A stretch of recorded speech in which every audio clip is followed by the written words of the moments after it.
The Democratic Alliance is adamant it will not go into any municipal governance with the EFF. The party has accused its former Johannesburg mayor and now leader of Action SA, Herman Mashaba, of allowing the Red Berets to call the shots in a coalition government that was formed after the 2016 municipal elections. We respect the will of the voters, and where we enter into opposition coalitions that have a chance of succeeding, we will support a representative of the largest party as the mayoral candidate, as we've done in Breedevallei and other municipalities in Cederberg. We will not be part of any voting bloc that is dependent on the EFF. Now, none of this should come as a surprise to anybody. We've repeated these commitments consistently since the failure of the 2016 minority coalition governments. We emphasized them throughout the 2021 campaign. The DA is a party that learns from its experience. We are also a party of our word.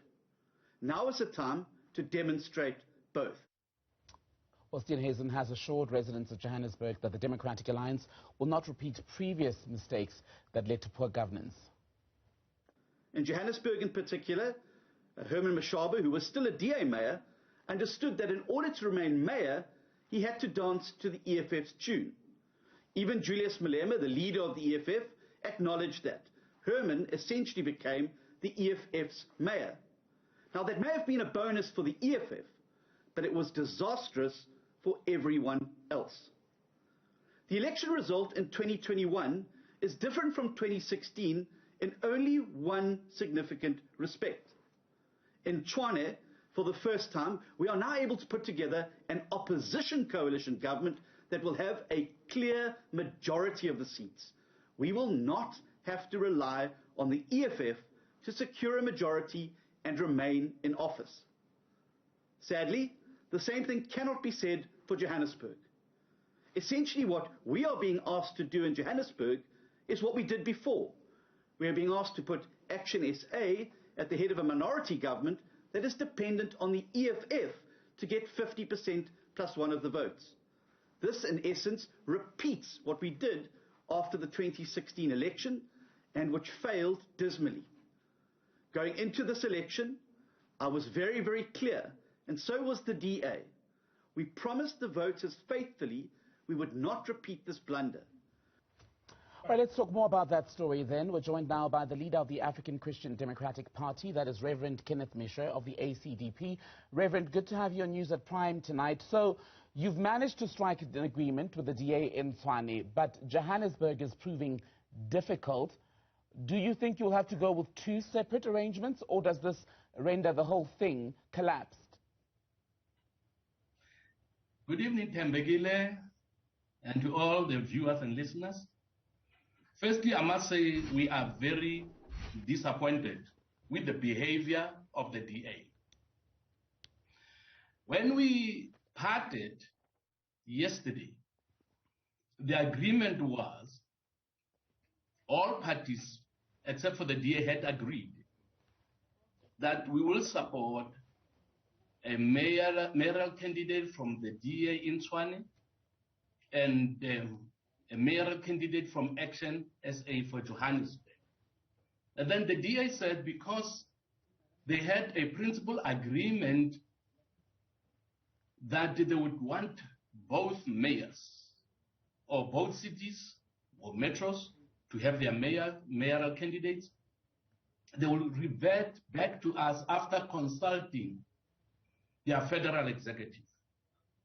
We waited for them to come and tell us what the position of their federal executive was, whether they agreed in this case or the case of Johannesburg to agree with the coalition partners.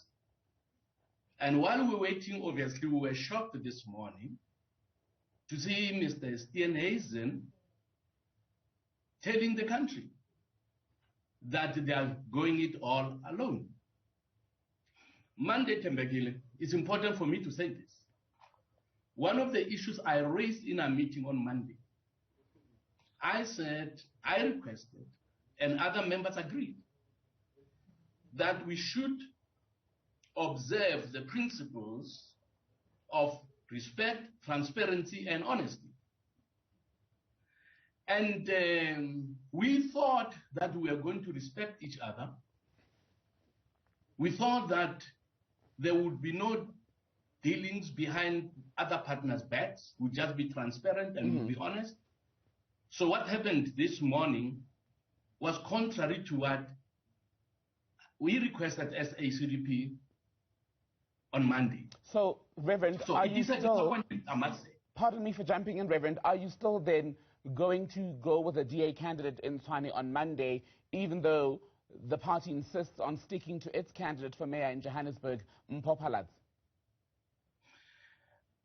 I have been in touch with other leaders of the coalition, and we have agreed to meet tomorrow to make a decision on that.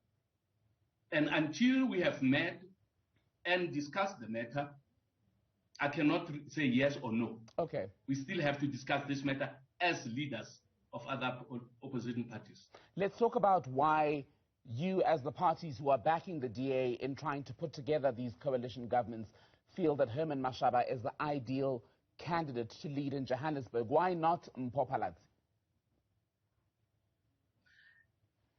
The agreement was, rather than DA take both mayor positions, there should be a sharing between the two. That was the agreement of all the parties there, that it will be fair, that we share, they share, because Action SA also in the beginning wanted a mayor for both cities, both metros, and we did not agree with that. And so they compromised that, okay, let the DA choose which one they will take, and they will take the remaining. And the compromise position was the DA will take the Tshwane and Action SA will take Johannesburg. So we know that whenever there is a coalition agreement, there has to be compromises. And that was the compromise that we all agreed, because Action SA knew that they cannot take any of them on their own. DA also knew they cannot take them both on their own. They needed coalition partners. So for you to succeed, they needed to have the support, the respect, and the confidence of other political parties. So finish your point, Reverend, okay, pardon me. What he said? Okay.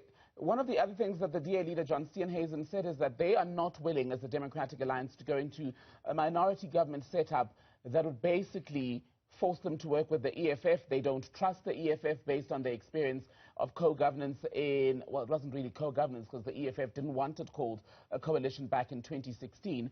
Are you able to respect the DA's position that it won't work with with any form of arrangement that would involve the EFF? We respect every party's opinion, position, and decision. That obviously we respect. But at the same time, agreements must also be respected. If we other opposition leaders are treated like kids, like school kids, because that's what we feel now. We are treated like school kids. If we are told something they know is not the truth, they say to you, we'll come back to you, and they don't come back to you. You are being taken for granted. And that is not helpful in any arrangement of working together. Do you feel bullied as the smaller parties in this arrangement? Do you feel bullied by the DA? Well, it has happened in the past. Bullying obviously has happened in the past. And I raised the issue again in our meeting on Monday, that in the past, ACDP that had working relations with the DA always complained that when we are in this working arrangement, let's talk about the group and not DA-led. All the time, DA-led, without anybody featuring anywhere. And the promise was, with my money still the leader. My man understood that very well. And he tried to move away from that. But other leaders, unfortunately, have persisted on that. And obviously, that didn't go well with us and also with other parties that were involved in the arrangement. But given then, Reverend, the seriousness of the claim that you are making about the DA's approach to this process, it'll make a lot of your voters as well quite skeptical about the long-term sustainability of a coalition if you're saying, for example, that you don't feel as equal partners in the arrangement. You know, I would say it depended mainly on the DA to make everybody comfortable. The EFF was not part of this. And if you ask them who among these they did not trust, I would be interested to know the answer. Because if they trusted all those parties that were involved in the discussion, they trusted them, that they should have been open with them. They should have been transparent. Or the best they could have done was before they went public, they would have either come to all of us or to the chairman of the group, of the coalition, and said to him, Dr. Melder, we have decided to go on our own for these reasons. Nobody would have thought about it. They have a right to work with whosoever they want to. But I must be quick to say, other members are saying they are still going to try and broker a deal between HNSA and DA, which are now like a cat and a dog.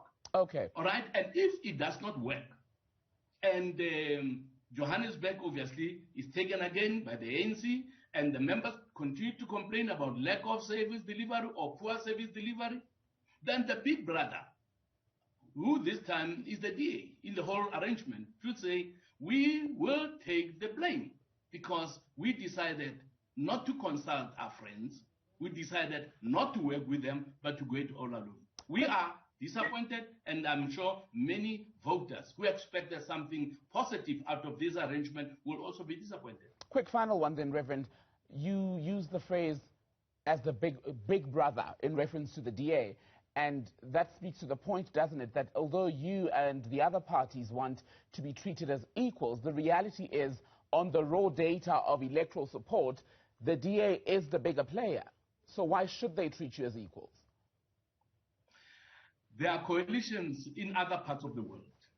Germany's one of them. For years, they have been ruled as a nation by coalition partners. And those coalition partners, we have people in the arrangement or parties that we have in South Africa who visited Germany. Unfortunately, I did not go with them. Who looked at the arrangements, how they worked, and they asked questions, and they are treating each other equally, regardless of the size. Even though they are a big brother has respect for a young brother. If the big brother wants a young brother to respect him, then he also must do likewise. So respect is necessary. That's why I raised the issue of respect on Monday. We must respect each other and treat each other with respect regardless of size. Reverend Kenneth Misha, leader of the ACDP, good to speak to you tonight, sir. Thank you.